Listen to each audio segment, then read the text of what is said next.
ихэнх хүүхдүүд нөгөө нэг аавж байгаа шахалтаас болоод ч тэр юм уу ерөөсөө ямар ч зориггүй болсон юм шиг санагддаг.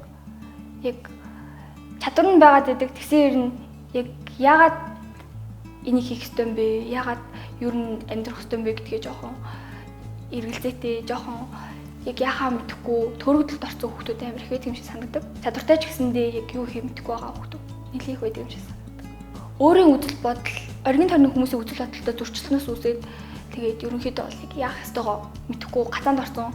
Өөрийнхөө дагмаар идэх ч гэсэн эргэн тойрны хүмүүс нь тэгсэн тохиолдолд өөрийг нь байхгүй болгох цаашаа зүгээр эсэргүүцдэг, тэгдэг. Нөгөө хүмүүсийг дахахаар өөрийнх нь хүсэл зорилго хачид нь алдагдаад байдаг. Тийм хүмүүс нэлийн байдаг юм шиг санагдсан.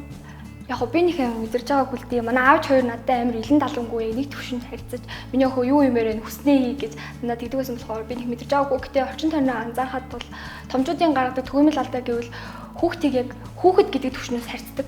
Чи жоох хүүхэд чи юу мэддэг гэдэг яг өнцгөөс харьцангууд нөгөө хүүхэд нь яг ингээд өөрийгөө юм жижигнэр эсвэл ямар ч хүч чадалгүйгээр мэдрээд ингээд сүргөөр өөрийнхөө дургуутлыг илэрхийлмээр байсан ч гэсэн аав ээж нь урдаас нь чиний мэддэг юм гэж аахгүй би чиний ирээдүйг мэднэ гэсэн өнцгөөс хандангууд нөгөө хүүхдүүд нь ямар ч амьдрах хүсэлгүй цаашлаад амьдрах хүсэлгүй болохоос гадна яг ер нь бол мэрэгчлээ тодорхойлж чадахгүй байгаа төгөөмөл шалтгаануудын нэгийг бол тэр гэж бодож байгаа. Ер нь бол яг би ингэмээр ань гэсэн чи аавч хоёр нь чиний ингэн гэж юу байсан чи ингэж чадахгүй ингэж болохгүй гэж дандаа нөгөө өөртөөхөө өнцгөөс шууд хүлээж авдаг. Хүүхдийнхээ өнцгийг харж үзэхээс илүү тэр нь томчуудын гаргадаг хамаагийн том алтай юм болов уу гэж би ер нь бол зөндөө анзаарсан.